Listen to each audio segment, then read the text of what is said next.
Olá, pessoal, tudo bem? Obrigado aí por estarem aqui no meu canal. Mais um vídeo saindo aqui para nós falarmos sobre alguns temas atualizados. Eu vou falar nesse vídeo sobre inteligência artificial e cibersegurança. Esse canal, vocês devem ter visto, né? É um canal que está no começo, né? Obrigado aí pelos primeiros inscritos. Eu quero usar esse canal aqui para ajudar, né, a gente a explorar temas recentes e atualizados no mercado de tecnologia da informação. Né? Muitos deles provavelmente vão estar falando aí sobre inteligência artificial, né? Mas muitos outros temas, né, acabam se juntando a todo esse cenário. E para isso, né, para que eu possa fazer um canal voltado aí para os seus interesses, para o seu desenvolvimento, né, para que a gente possa construir algo bem interessante para o nosso posicionamento, eu conto com seu apoio, com a sua ajuda. Né? Se inscreva aqui no meu canal, caso ainda não tenha se inscrito, curta e comente os meus vídeos, compartilhe. E se você tiver outras ideias, outros temas que queiram colocar aqui, né, é, é, avise, né, coloca ali no comentário, para que a gente possa daí fazer novos vídeos de uma forma bem legal aí para vocês. Tá? O tema de hoje, como eu comentei, é sobre inteligência artificial e cibersegurança, né? Vocês vão ver que assim, o meu vídeo, o meu canal ainda está no comecinho, então estou fazendo alguns ajustes aqui em relação ao ambiente, né? Eu ainda estou com alguns paywalls aqui ativos, né? Eu preciso ajustar. Mas o que eu quero passar aqui com vocês é justamente alguns temas interessantes e atualizados envolvendo aqui inteligência artificial e cibersegurança. Vamos lá, né? Um dos temas assim que eu achei bem interessante, né, e algo bem recente aqui, né, vocês podem ver que é uma notícia aqui do dia 1º de maio, falando sobre o tempo necessário para explorar vulnerabilidades nos ambientes de software. Que hoje, esse tempo, né, de exploração de atividades, de falhas, né, de vulnerabilidades, que antes era algo assim relativamente longo, né? E daí você não precisava tanto se preocupar relativamente com a aplicação de patches de segurança de forma imediata e tal, que esse cenário mudou. No passado, né, alguns meses atrás, e na verdade muitas empresas ainda fazem isso em seus ambientes, quando eles recebem ali um patch de segurança, né, muitos se programam, eu vou aplicar esse patch de segurança daqui a um mês, daqui a 2 meses, vamos testar primeiro ali no ambiente de desenvolvimento, de homologação, no ambiente controlado, e depois a gente leva para a produção de fato. Porém, hoje em dia, com o uso cada vez mais, por assim dizer, massivo de inteligência artificial nas empresas, pelas organizações, inclusive por hackers, né, por pessoas que estão ali tentando fazer ataques, explorar vulnerabilidades de ambiente, esse tempo de correção ele precisa mudar, né? O que esse texto, né, por exemplo, está explorando aqui é justamente essa ideia de que o tempo de correção, o prazo de correção de falhas agora não pode ser de semanas ou de meses, né? Talvez eu tenha que ter uma janela de correção muito menor e aplicar um patch de segurança em algumas horas ou talvez em poucos dias, né? Esse texto aqui fala sobre essa preocupação de hoje em dia, né? Que é de justamente você aplicar esses patches de correção em poucas horas, em poucos dias, talvez, vamos dizer assim, 3 dias, né? Algumas horas, se for muito crítico, né? Até porque os modelos, né, de inteligência artificial hoje em dia eles já conseguem, então, explorar as vulnerabilidades de uma forma muito rápida, né? Em horas, né? Então, aquele ciclo, né, que a gente estava acostumado de aplicação de patch, né, não pode mais acontecer na velocidade que era comum aí no mercado, né? Então, é uma coisa bem interessante que a gente começa a perceber ou a se desdobrar em relação a isso. E outro ponto também é que, hoje em dia, né, existem modelos, né, sendo feitos aí pelas empresas, né, OpenAI e a Anthropic, que elas estão criando modelos de IA que têm recursos de cibernéticos, né, muito avançados, né? E qual é a implicação desses modelos em contextos de cibersegurança? O que eu quero colocar aqui? Quais são os riscos associados ao ter um modelo desse tipo, né, implantado nas organizações e o que ele pode fazer? São preocupações assim que a gente começa a ver, os modelos de inteligência artificial eles estão evoluindo e estão evoluindo rápido, né? Essas duas empresas aqui, elas têm lançado toda semana novos recursos a uma velocidade realmente impressionante. E muitos deles, né, já contando ali com o uso de agentes de IA, recursos avançados ali que estão permitindo fazer essa evolução com esse grau de velocidade. E quais são os riscos, né, disso daí, né? O que está sendo discutido hoje em dia dessas empresas, né, com órgãos de governo ou órgãos reguladores, em relação a proteger, né, em relação aos riscos cibernéticos envolvidos, né? Já se fala até hoje de modelos, né, que estão sendo retidos porque eles trazem riscos de exploração de falhas dentro das organizações. Ou seja, você tem que ter um acesso eventualmente mais restrito, mais controlado a esses modelos, porque justamente a IA ela vai passar a não ser mais considerada ou ser tratada apenas como um mero software que você faz uso dentro da organização.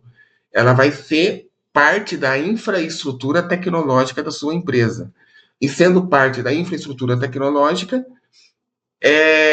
ele tem outra forma de ser vista. De novo, não é apenas um software, né?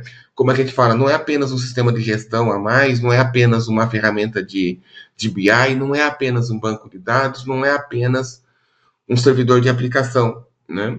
É um recurso bastante crítico que vai fazer parte da sua empresa, da sua organização, e que por isso é necessário estar atento aos potenciais riscos, né, que esse tipo de infraestrutura vai trazer para a organização.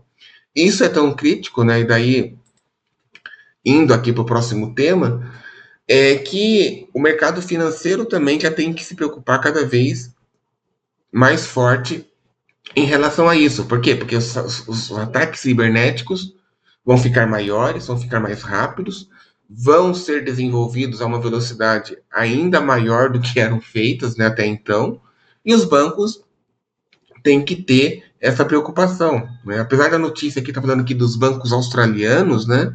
Vejam, isso serve bancos americanos, os bancos europeus, mesmo os nossos bancos brasileiros, eles precisam ter noção de que vão precisar ampliar os seus esforços para se proteger de ataques que podem eventualmente ser criados a partir de soluções de inteligência artificial, né?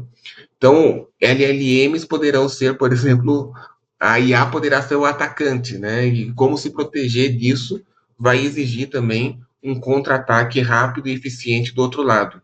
Então, é importante que esses mecanismos evoluam e a gente consiga aqui proteger o ambiente de forma adequada, né, de forma relevante, né? Vejam aqui coisas interessantes que estão surgindo aqui com esse tema.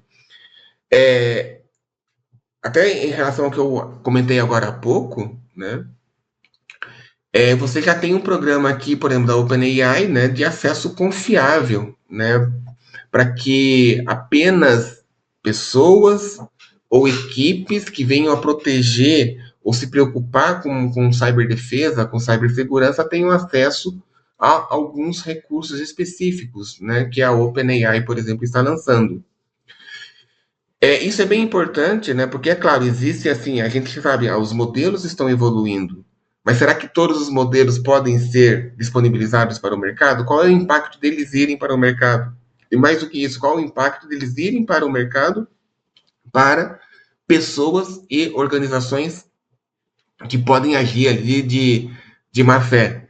Então, nós precisamos aqui ter uma abordagem realmente, ou uma atenção para esse tipo de atuação, né? Que, como eu comentei, começa a se tornar importante e relevante para as próximas décadas, né? E dentro aqui do nosso contexto, né, de profissionais, né, que vamos estar trabalhando com esse tipo de abordagem, com esse tema, é extremamente relevante entendermos todo esse contexto que vai se tornar uma necessidade no mercado dentro de alguns anos também, atuar com relação ao risco cibernético guiado ou acelerado pela inteligência artificial. É, e isso significa, então, que as empresas de IA, né, de inteligência artificial, elas vão ter, sim, que ter mecanismos apropriados para lidar com dados sensíveis, dados de segurança, dados assim, e esses dados existem, seja no mercado financeiro, seguros, no varejo, em tantos outros lugares, né, onde nós encontramos dados sensíveis, mas particularmente aqui no meio militar é uma preocupação ainda mais forte, né? Porque se você tem dados secretos, né, você não pode correr o risco da IA pegar esse dado secreto, trabalhar com ele e acabar levando a uma exposição indevida desse dado, dessa informação. Então, isso significa o quê? Né? As grandes empresas elas estão trabalhando ali com o Pentágono e outras organizações militares para que você possa usar a inteligência artificial em ambientes críticos e sensíveis. Lembra que eu comentei agora há pouco sobre a infraestrutura, né? A IA como infraestrutura dentro das organizações. Como que você vai incorporar supervisão humana e as restrições legais dentro desse mecanismo, né? Como é que eles vão estar aqui agregados e trabalhar de forma conjunta, né? E isso nos leva a outro aspecto, né? A fronteira ou a aproximação entre cibersegurança, defesa e inteligência artificial, elas estão aqui cada vez mais próximas, né? Então, assim, dá para se notar, né, que um mundo novo, né, se formando aqui em relação a esses aspectos, né? E acho que fica aquela coisa, né? Olha, a inteligência artificial não vai ser mais, não é mais só aquela ideia da gente escrever um pequeno prompt e ter uma resposta. É claro, isso daí ainda é importante, e a gente vai usar cada vez mais isso dentro das organizações, mas a gente vai ter que cada vez mais nos preocuparmos com o uso de forma ampla, né, abrangente dentro das organizações e quais são os riscos tecnológicos que essa IA pode trazer para a organização. Né? Não necessariamente só a questão de cibersegurança, né, outros aspectos vão estar envolvidos aqui também, mas eu quis trazer hoje para vocês no canal aqui essa avaliação de notícias recentes, né, envolvendo inteligência artificial e cibersegurança. Como mencionei no começo do vídeo, se esse assunto, esse tema fez sentido para você e podemos explorar mais, por favor, curta, né, comente, compartilhe esse conteúdo, ajude a crescer esse canal. Isso é bem importante para mim, para que eu possa gerar novos vídeos e selecionar alguns temas importantes e relevantes aqui para o nosso posicionamento no mercado, para entendermos o que está acontecendo. E conto com você, então, para o crescimento aqui no canal Nando Galdino. Vejo vocês no próximo vídeo. Até mais!